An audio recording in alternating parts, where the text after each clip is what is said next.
Aujourd'hui, j'ai le plaisir de recevoir sur ce plateau 3 invités qui se sont illustrés lors de la 3e édition du Sommet international de la mode. Il s'agit de Djamila Khartoun, fondatrice et présidente du Sommet international de la mode. Il s'agit également de Yu Transi, créatrice chinoise. Et enfin, Lasla, j'ai bien prononcé, qui est le réalisateur du défilé de la 3e édition du Sommet international de la mode. Bienvenue chez nous. Alors, je me tourne d'abord vers Djamila Khartoun. Vous êtes donc, je le rappelle, fondatrice et présidente du Sommet international de la mode. J'ai assisté à votre défilé, à votre dernier défilé, par vidéo interposée. C'est éblouissant, c'était très très beau. Je vous propose de regarder tout de suite quelques images de ce défilé.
Djamila Khartoun, c'est vous qui avez eu l'idée de créer le Sommet international de la mode.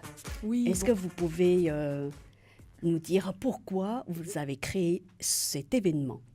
Oui, alors tout d'abord, bonjour à tous, à toutes et à tous.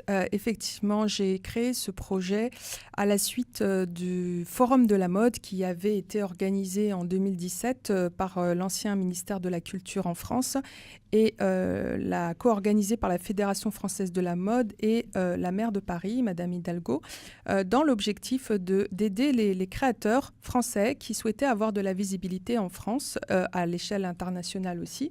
Et donc, je me suis dit qu'en tant qu'acteur du tourisme et de la mode, j'avais pour rôle d'aider aussi les créateurs talentueux que j'avais repérés à l'étranger et qui souhaitaient aussi avoir de la visibilité en France. Donc, je me suis dit, on va faire une pierre deux coups et on va créer ce sommet international de la mode pour aider les créateurs français qui souhaitent avoir de la visibilité à l'étranger, mais aussi les créateurs étrangers qui souhaitent, eux, de leur côté, avoir une visibilité en Europe. Alors, ce sommet-là, il a lieu uniquement à Paris ou bien vous changez de pays à chaque fois ? Alors, il a lieu à Paris, mais nous avons aussi co-organisé un événement en Italie, à Turin. Nous avons beaucoup d'autres projets à l'étranger. Et c'est vrai que l'avantage d'avoir la casquette d'avoir cette expertise dans le domaine du tourisme, mais aussi de l'événementiel, nous aide beaucoup puisqu'on est sollicité et invité à l'étranger. Notamment, nous allons partir en Chine d'ici quelques jours. En fait, la dernière édition là, de ce sommet est extrêmement belle. Honnêtement, je n'avais jamais vu de défilé aussi magnifique. Est-ce que vous pouvez revenir sur quelques temps forts de ce défilé et puis nous dire comment avez-vous fait pour réussir ? Alors, c'est vrai que ça demande énormément de travail personnel, vraiment beaucoup d'investissement. C'est-à-dire que c'est un travail durant 6 mois intense. 6 mois. 6 mois de travail, beaucoup de réflexion sur la partie artistique, puisque l'objectif est de surprendre, mais aussi et ça apparemment d'après ce que j'ai compris, oui, tout à fait. c'est ce que j'ai été agréablement surprise. Alors de surprendre dans le bon sens, bien sûr. Bien sûr, dans le bon sens, agréablement surprise. Mais aussi, en fait, c'est tout un travail, c'est-à-dire que toute l'équipe autour, que ça soit l'équipe artistique, réalisation, production, backstage, coordination, tout le monde doit être bien sûr bien informé afin qu'on puisse bien coordonner les choses. Mais il y a un vrai rôle aussi artistique, c'est-à-dire que toute la sélection des créateurs, qui va démarrer, qui va finir, comment on va clôturer, comment on va ouvrir, par qui, il faut que ça soit spectaculaire, il faut que on intègre aussi les différents arts, que ça soit la danse, le chant, aussi les accessoires qui dépassent, on va dire, juste... comme on l'a vu par exemple le créateur italien qui proposait des head sculptures, ça dépasse totalement juste un simple accessoire, c'est vraiment de l'art. Et tout ça, c'est bien évidemment imaginé dans notre petite tête. Et donc du coup, il y a tout un travail artistique derrière. Est-ce que c'est ça qui distingue la 3e édition des 2 autres précédentes, ou les 2 autres éditions, c'était tout aussi magnifique, hein? On cherche l'originalité à chaque fois, c'est-à-dire qu'à chaque fois, il faut pas faire de l'identique, il faut créer, il faut toujours que ça soit, par exemple, imaginer un lieu nouveau ou des créateurs impressionnants, qui vont sortir de l'ordinaire, ou alors... intégrer un art qui n'a jamais été intégré jusqu'à présent dans d'autres et jamais vu dans d'autres défilés. Et d'ailleurs, il y a d'autres designers et directeurs artistiques aujourd'hui dans d'autres maisons, comme des grandes maisons comme Dior, Chanel, qui commencent aussi à s'apercevoir qu'il faudrait commencer à intégrer d'autres arts lorsqu'on organise un défilé de mode. Maintenant, je me tourne vers Yu Transi. Elle est créatrice, elle représentait la Chine lors de la 3e édition du Sommet international de la mode. C'est bien ça, hein? Oui, tout à fait. Voilà, on vous a vu à plusieurs reprises dans cette vidéo. Est-ce que vous pouvez tout d'abord revenir sur votre parcours, hein? Racontez un peu pourquoi vous êtes venu en France. Parce que quand j'étais petite, j'aime bien le dessin et j'aime bien vu le vêtement très joli et j'ai envie de travailler sur le vêtement parce que j'ai envie de faire j'ai envie de créer la robe de mariée pour ma mère. Donc quand j'étais petite, j'ai envie de travailler pour de la mode, donc j'ai envie d'aller à la France pour l'étude. Et après 3 ans d'études de S-Mode, à Paris, c'est ça? À Paris, c'est ça. Ah oui. Oui, et j'ai obtenu le diplôme et le premier prix. Et, le premier prix? Oui, c'est ça, dans la classe de haute couture traditionnelle. Oui. Et mon thème de collection, c'est le good food. Et parce que quand tomber amoureux avec quelqu'un par la première rencontre, comme le cœur a été battu, il se fait une création chimique. C'est vrai. Oui, et comme le cœur s'épanouit, donc je fais le petit technique fraise, comme le plissé, pour exprimer... Qui rappelle les battements du cœur. Oui, pour exprimer le cœur s'épanouit. Et j'ai aussi fait le broderie aussi, comme la création chimique, c'est le petit perle dedans, entre les smokings, c'est comme le fleur. Oui.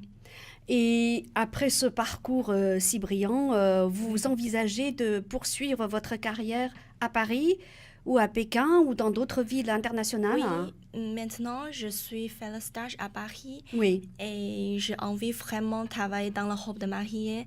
Donc après, peut-être il y a chance, j'ai envie de rentrer en Chine, à Shanghai, pour trouver une entreprise pour travailler, continuer, où je peux ouvrir une nouvelle marque aussi. Oui. Alors tout à l'heure, oui, merci beaucoup de cette présentation. Et merci beaucoup de Sommet sommet international de la mode pour m'inviter parce que c'est pour l'étudiante, c'est une très très bonne chance pour... C'est inespéré, oui, n'est-ce pas? Oui, c'est très très bonne expérience pour montrer les collections, pour que tout le monde me connaît. Donc, voilà.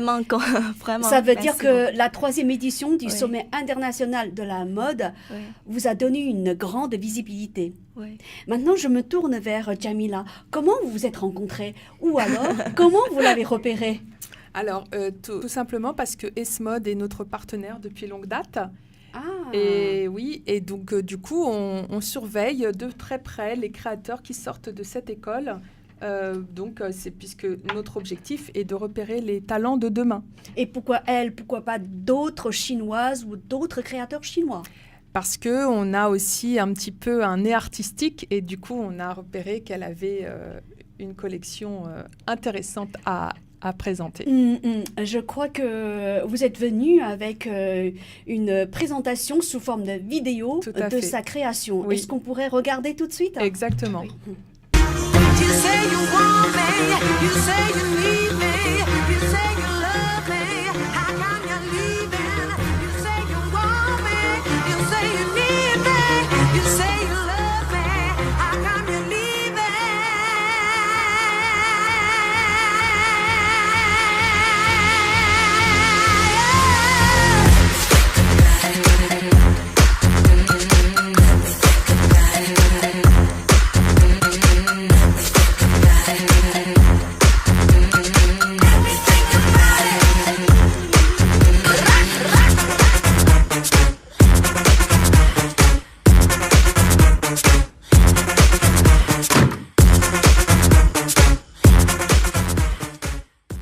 C'est beau, c'est magnifique, on s'en souviendra. Maintenant, je me tourne vers Lashla. Vous êtes réalisateur du défilé de la 3e édition du Sommet international de la mode. Alors, qu'est-ce que vous avez fait concrètement pour ce défilé? Tout d'abord, je voulais vous remercier de nous avoir invités dans ce beau plateau. Moi, j'ai rencontré Jamila parce qu'elle m'a proposé un projet qui était magnifique. Je parle du projet de la réalisation. Celui-ci alors? Celui-ci, de la 3e édition, parce que je n'ai pas fait les deux précédents, j'ai fait le 3e. Alors l'originalité de ce 3e festival du sommet international de la mode, c'est que, Jamila n'a pas précisé, on l'a fait en live. En live? En live, le direct. Sur YouTube, c'est ça? Voilà, sur tous les réseaux sociaux et D'accord. puis sur les chaînes de télévision aussi du Moyen-Orient, qu'ils ont diffusé ça aussi. Alors? Donc, l'originalité de ce projet, c'est que je lui ai proposé de faire le live. Le live, c'est le direct, surtout un défilé de mode. Il faut que tout soit synchronisé, tout soit bien adapté. Donc, beaucoup plus de stress et de pression. Plus de stress, plus de pression, parce que le Sur live, c'est pas comme on enregistre, hein, c'est pas pareil. Voilà. Le live, il faut pas qu'on fasse des erreurs. On n'a pas le droit à l'erreur. On n'a Donc, pas le tout droit à soit l'erreur. ajusté, tout soit synchronisé. Et c'est mon domaine à moi comme réalisateur. Je fais beaucoup de live, je fais du spectacle et tout ça. Et donc, je trouvais que l'idée, ce qu'elle m'a proposé Jamila au niveau du spectacle, parce qu'il est varié, il n'y a pas que les vêtements, il y a aussi la danse. Il y a Danse, aussi, même le ballet. Hein. Le ballet, il y a aussi le chant aussi, une chanteuse qui est venue en live, qui a fait une cappella. Et c'est vous qui avez tout imaginé. Oui. Mais vous n'êtes pas la première personne à avoir fait ça? Parce que je n'avais jamais assisté à Non, des défilés c'était des défilés classiques. Que des créateurs des vêtements et tout ça. Et donc, elle disait sur la partie artistique. Oui, sur la partie artistique. Voilà, un défilé. On fait partie des premiers à avoir intégré tous les arts. Tous les arts, voilà. Mêlant le chant, la danse, le ballet. Tout ça. Exactement. Et donc, on avait une équipe qui était professionnelle et il fallait ajuster le live. Donc, c'était un travail de Jamila qui était un travail formidable. Elle a fait pendant un mois, on a fait des petits réglages, on restait jusqu'à 3h, 4h du matin à se parler au téléphone et ajuster les dernières retouches, les derniers trucs. Et on est heureux, et moi je suis heureux de travailler avec Jamila parce que c'est une professionnelle du métier. Et voilà, donc ça a été un défilé qui est réussi. Et pour vous dire, elle va vous dire les chiffres. 80 000 vues en même pas 24 heures sur le Moyen-Orient.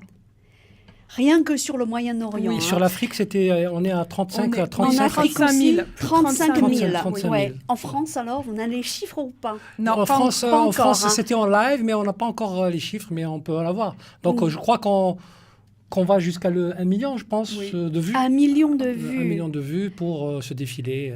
En plus, l'endroit est majestueux. C'est Majestueux, le l'hôtel Meurice. Le Meurice. Oui, hein. oui, tout Le Meurice, Vraiment. un des grands hôtels chics à Paris. Voilà. Et en plus, on avait aussi elle va parler des invités d'honneur qui sont venus, tout ça. Bah, qu'on avait justement, vu. Nous avions, alors- oui, la présidente du Centre interculturel franco-chinois qui était ravie d'être présente. Nous avions des ambassades présentes, bien sûr, l'ambassade d'Angleterre, l'ambassade d'Oman, d'autres ambassades qui étaient présentes aussi. Nous avions Chantal Thomas, bien sûr, la grande et connue et renommée Chantal Thomas, qui Incontournable. était notre ambassadrice. Oui. Donc c'était vraiment on va dire un honneur pour nous de l'avoir accueillie. Nous avions aussi Peter Prada, de la marque Prada, qui était présent en tant qu'invité d'honneur. Nous avions vraiment de nombreux journalistes. La directrice de ce qu'elle a fait, la directrice qui a fait le forum, je sais pas, qui était avec Chantal. Oui, donc effectivement, il y avait Marjorie Leblanc qui était donc fondatrice de Artist Academy, donc qui a justement, qui est associée avec Chantal Thomas sur le projet aussi. Voilà, on avait vraiment une multitude d'invités et, comme je vous ai dit, des journalistes du monde entier qui étaient présents. Est-ce que vous envisagez d'organiser ce genre de défilé un jour à Pékin ou à Shanghai? J'aimerais bien, d'autant plus que nous avons un beau partenariat sur Shanghai. Alors, vous pouvez nous en dire plus Oui. si ce n'est pas trop indiscret? Oui, alors on a une collaboration avec le Shanghai Fashion Week. Et donc, notre objectif est bien sûr d'étudier, d'avoir une belle réflexion ensemble, de co-construire Ouais. pour voir effectivement qu'est-ce qu'on pourrait apporter d'original et de nouveau. Oui, c'est ça. Voilà, avec eux. Ouais. Tout à fait. Et si j'ai bien compris, dans ce partenariat, Madame You Tianxi va jouer un rôle important. Oui, exactement. Tout à fait. D'autres projets en cours? Oui, mais c'est top secret, on vous les Voilà. dévoilera par la suite. Tout à fait.